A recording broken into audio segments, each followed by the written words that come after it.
Hello, and welcome back to another episode of Andy's Toolbox. In this episode, we have a special wrench haul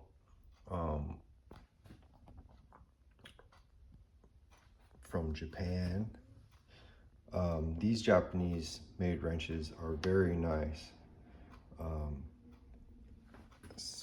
This set is True Craft,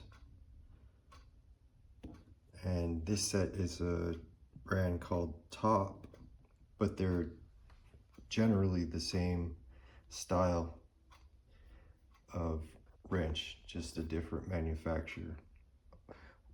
You might say, well, I have a set of ratcheting wrenches. Why would you need another set?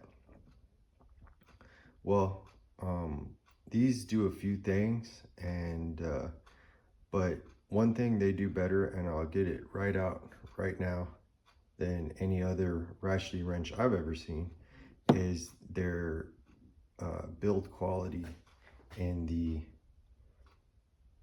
gear here is very heavy duty. I'm not really going to go into great detail, but if you want to know how these work, look up a YouTube video for SK Frankenstein ratchet, and some hits will come up with people taking those apart and showing you how they work. But basically, this style of gear in here is superior to anything else that without this style, this push button style. A con of this is the button may get in the way, but generally speaking, if you're going tightening in this direction, this button is down, so you only really have to worry about that on the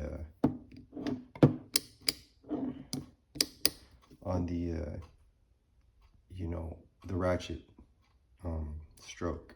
So when you're tightening, it's not going to bump right there. Also, another great thing about these wrenches is that they have an offset, and I've already used these and it's come in handy on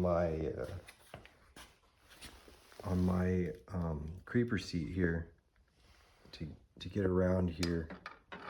Kind of bolts in the way, so you can just slide that on and get on both sides without having to move it. So those come in very handy to have them offset like that. But I can't emphasize enough that this design here is inherently stronger and coarser. There's not a lot of teeth in there. It's coarser and stronger than any other ratcheting wrench, and I promise you that no ratcheting wrench is built as strong as the gear in these. These will last a lifetime, and you probably, unless you're doing something crazy with them, not going to break them no matter what you do to them. So I found out about these wrenches looking on eBay. I got this set here, this True Craft set. These were new old stock, and I didn't pay too much for them. This 1012 here I got from a guy that had quantity on eBay, and I didn't pay too much for that. These two I paid $50 a piece for, and these actually came from Japan, but that completes the metric set. These tops here are metric, and these True Craft are standard, and as you all know, 3/4 is 19 millimeter, 5/8 is 16 millimeter, 9/16 is pretty close to 14, but I have a 14 over here, and 7/16 pretty close to 11.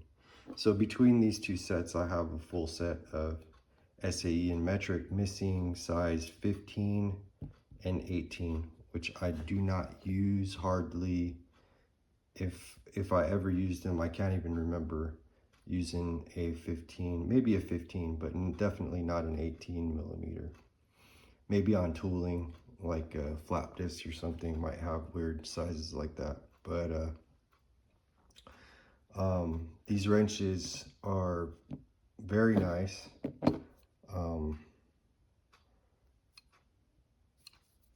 Everything about them is very, very nice.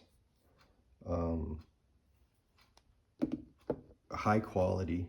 The fitment is, I would say it's German quality or American quality. So they're not sloppy at all. They have tight tolerances. So that wraps up this episode of Andy's Toolbox. I wanted to share with you these wrenches. This is the packaging that the tops came in. Yeah, so some stuff on there, Japanese writing. You can get these on eBay right now, these metric ones, if you feel like ponying up the money for them. They're quite expensive, but well worth it in my opinion. You'll probably never have to buy another ratcheting wrench, regardless of what you do to these. They're just so strong, you know. You're not going to break these wrenches, okay? Another wrench that utilizes this type of gear is the Mountain Extra XL ratcheting wrenches, and they wouldn't use a design like this if they weren't super strong. So I got these set. I'm not a big fan of the Mountain wrenches because they're just very long, and I'm not really a mechanic by trade, and I just would probably never find a reason to use them. But I do use weird stuff like this. In fact, the weirder the wrench is, the better, in my opinion, because I'm working on all kinds of stuff, and it's just I find different bends, angles, sizes to be more helpful than just super long and strong. But okay, that wraps up this episode of Andy's Toolbox. Like, comment, subscribe. Hit that notification bell and get notified. If you like talking about tools and you like talking about you know, stuff that involves using tools, work, or whatever your life endeavor, share it and you know, keep it real, man. So thanks, guys. See you later.